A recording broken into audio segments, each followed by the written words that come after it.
Continuing with the Viking Portable World Library, edited by Robert O. Ballou.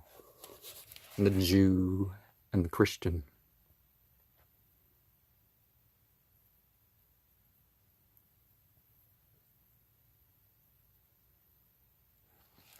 Acceptance.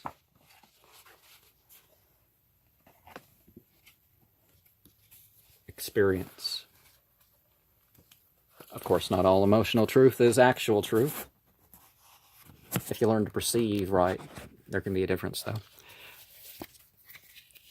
Selections from the Judeo-Christian scriptures, the Old Testament,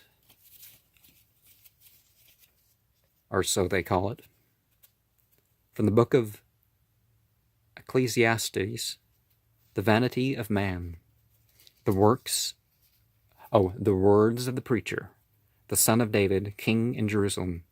Vanities of vanities, saith the preacher. Vanity of vanities, all is vanity. What profit hath a man of all his labor, in which he taketh under the sun? And remember when Deepak Chopra appeared on the Kabir report, and he was asked, "Are you a prophet?" Yes, it's spelled P-R-O-F-I-T, and that's the version we have here, isn't it? One generation passeth away, and another generation cometh, but the earth abideth forever.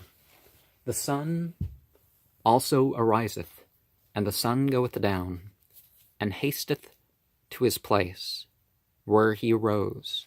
The wind goeth towards the south, and turneth about unto the north. It whirleth about continually. And the wind returneth again according to his circuits. All the rivers run into the sea, yet the sea is not full. Unto the place from whence the rivers come, thither they return again. All things are full of labor. A man cannot utter it. The eye is not satisfied with seeing, nor the ear filled with hearing. The thing that hath been, it is that which shall be. And the thing that which is done, which shall be done, and there is no new thing under the sun. Well, Christianity is just a rename of things, right? It's not a bring anything unique to the table. Is there anything whereof it may be said, See, this is new? It hath already been of olden time, which was before us. There is no remembrance of former things, neither shall there be any remembrance of things that are to come with those that shall come after. And when it comes to the sinful innovation, we have that. It's like, oh, it's just new. Well, yeah, the technology changed, but this sort of thing's, so-called modernization of ethics. It's like, oh, this sort of stuff's been around before. I mean, we're a little more advanced in our genetic engineering, but, while we're advanced in our genetic engineering and whatnot, but,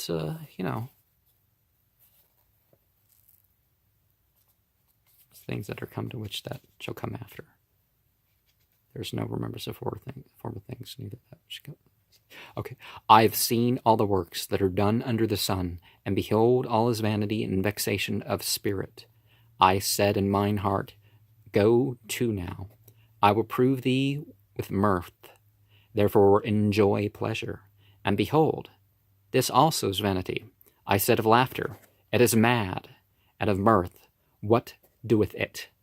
I sought in mine heart to give myself unto wine, yet acquainting mine heart with wisdom, and to lay hold on folly, that I might see what was that good for the sons of men, which they should do under the heaven all the days of their life.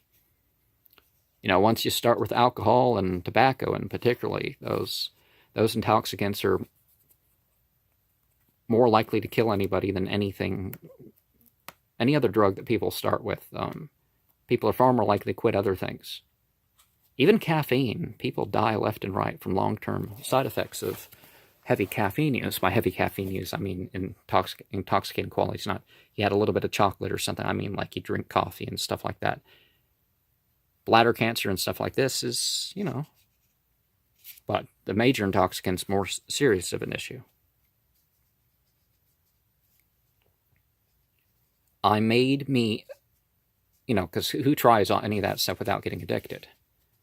Not that addiction is wrong, but definitely abuse is. I made me great works. I builded me houses. I planted me vineyards. I made me gardens and orchards, and I planted trees in them. I made for myself is probably the better way to say that. But anyways, I planted trees in them of all kinds of fruits. I made me pools of water to water therewith the wood that bringeth forth trees. I got me servants and maidens, and had servants born in my houses. Also I had great possessions of great and small cattle above all that were in Jerusalem before me. I gathered me also silver and gold, and the peculiar treasures of kings, and the providences I got me men singers and women singers, and the delights of the sons of men as musical instruments, and that of all sorts. So I was great, and increased more than all that were before me in Jerusalem. Also my wisdom remaineth with me, and of whatsoever mine eyes desired I kept not from them. I withheld not my heart from any joy, for my heart rejoiceth in all my labor. And this was my portion of all my labor. Then I looked on all the works that my hands had wrought, and on the labor which I had labored to do. And behold, all was vanity and vexation of the spirit, and there was no profit under the sun. And I turned myself to behold wisdom, and madness and folly, and what can the man do that cometh after the kings, even that which hath been already done. Then I saw that wisdom excellent folly, as far as light excelleth darkness. The wise man's eyes are in his head, but the fool walketh in darkness. And I myself perceived also that one event happeneth to them all. So focus on more tangible rather than I feel like I should do things, witnessable guidance. It's also that one event happeneth to them all. Then said I in my heart, as it happeneth to the fool, so happeneth even to me. And why was I then more wise? Then I said in my heart, that this also is vanity. There is no remembrance of the wise more than the fool forever. Seeing that which is now is, in the days which is to come shall all be forgotten. And how dieth the wise man? As the fool. Therefore I hated life, because the work which is wrought under the sun is grievous unto me. For all is vanity and vexation of spirit. So, secularism, it's not that it's not doing things, it's that the spiritual context is lost. Yet the spiritual context can be there in the very same things. Yea, I hated all my labor, which I had taken under the sun, because I should leave it unto the man that shall be after me.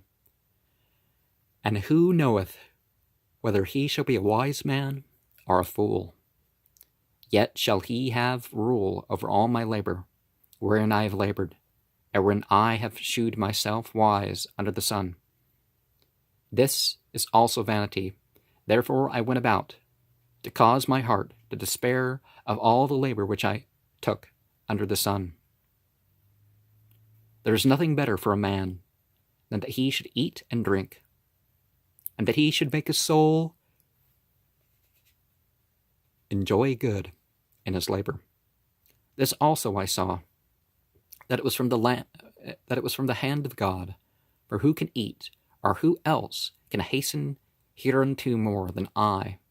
For God giveth to a man that is good in his sight wisdom and knowledge and joy.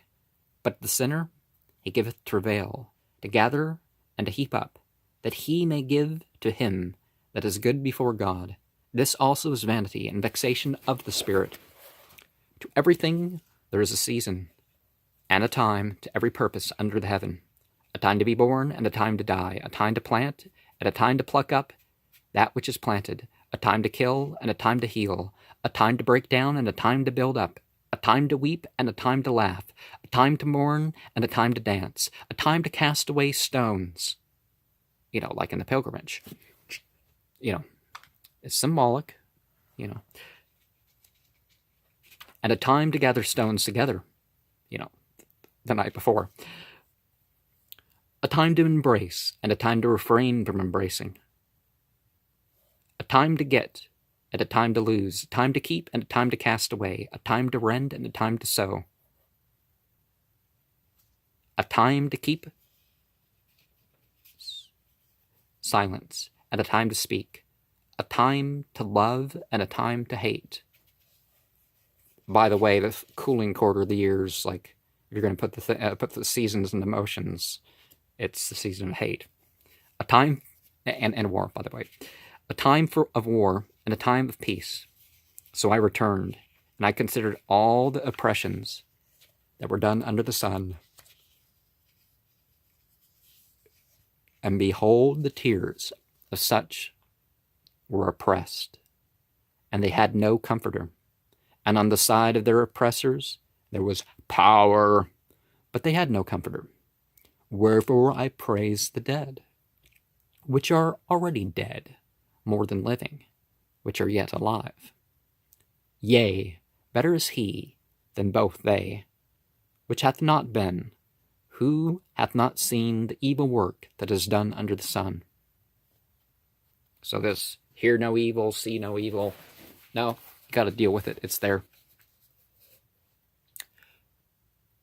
Two are better than one, because they have a good reward for their labor.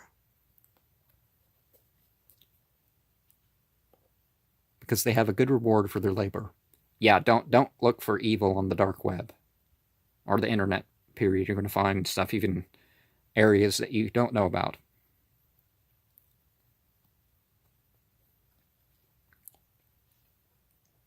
But if you know what you're looking for on the internet, the internet can be a good thing. Two are better than one, because they have a good reward for their labor. For if they fall, the one will lift up his fellow. But woe to him that is alone when he falleth, for he hath not another to help him. Again, if the two lie together, then they have heat. But how can one be warm alone? If one prevail against him, two shall withstand him. And a threefold cord is not quickly broken. A good name is better than a precious ointment, and the day of death than the day of one's birth. It's better to go to the house of mourning than to go to the house of feasting. For that is the end of all man, and the living will lay it to his heart. Sorrow is better than laughter. For by the sadness of the countenance, the heart is made better. There is one event to the righteous, and to the wicked, to the good, and to the clean, and to the unclean, to him that sacrificeth, and to him that sacrificeth not. As is the good, so is the sinner, and he that sweareth, as he that feareth an oath. Go thy way, eat thy bread with joy, and drink thy wine with a merry heart. Live joyfully with the wife whom thou lovest all the days of the life of thy vanity, which he hath given thee under the sun, and all the days of thy vanity, for that is the portion in this life. And in thy labor, which thou takest under the sun, whatsoever thine hand findeth to do, do it with thy might. For there is no work, nor device, nor knowledge, nor wisdom in the grave, whither thou goest. So, when you're living life as a vain thing, you pretty much involve yourself with anything, but even marriage is considered vanity in that case. Well, what is a trophy wife but a vain relationship, right? Remember now thy Creator and the days of thy youth, while the evil days come not, nor the years draw nigh, when thou shalt say, I have no pleasure in them, while the sun, or the light, or the moon, or the stars, be not darkened. Nor the clouds return after the rain, in the day when the keepers of the house shall tremble, and the strong man shall bow themselves, and the grinders, because they are few, and those that look out of the windows be darkened, and the doors shall be shut in the streets. When the sound of the grinding is low, he shall rise up at the voice of the bird. It's nice to wake up with animals instead of yelling people in cars and whatnot.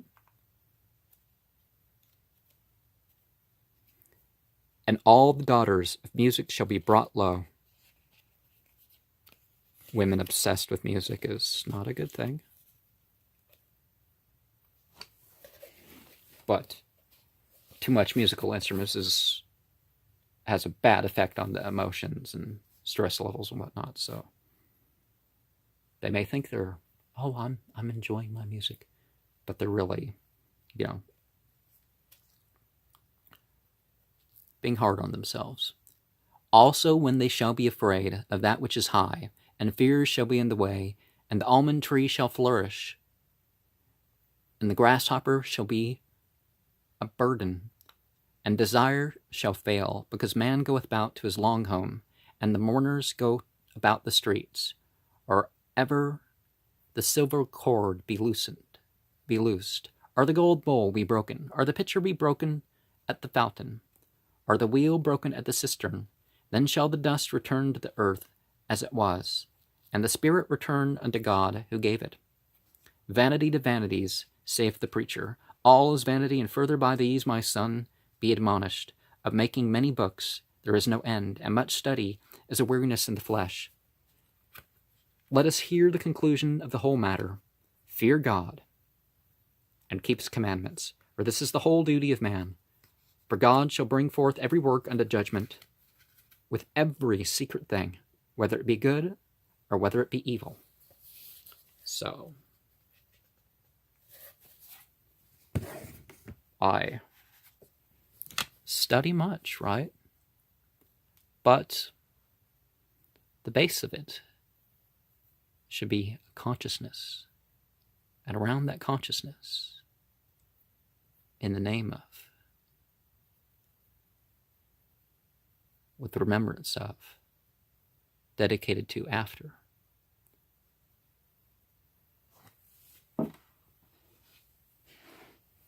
The rules of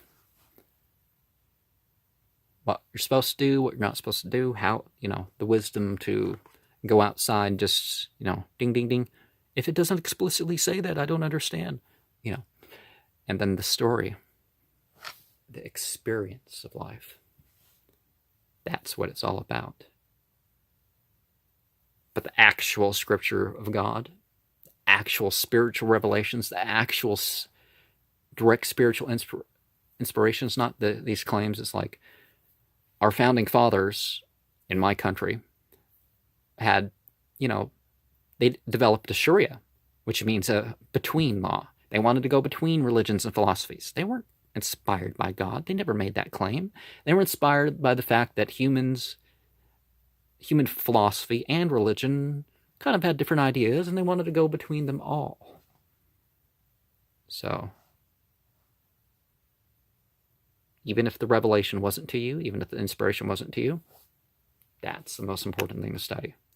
But, don't get overwhelmed by piling yourself. There's a base to it all.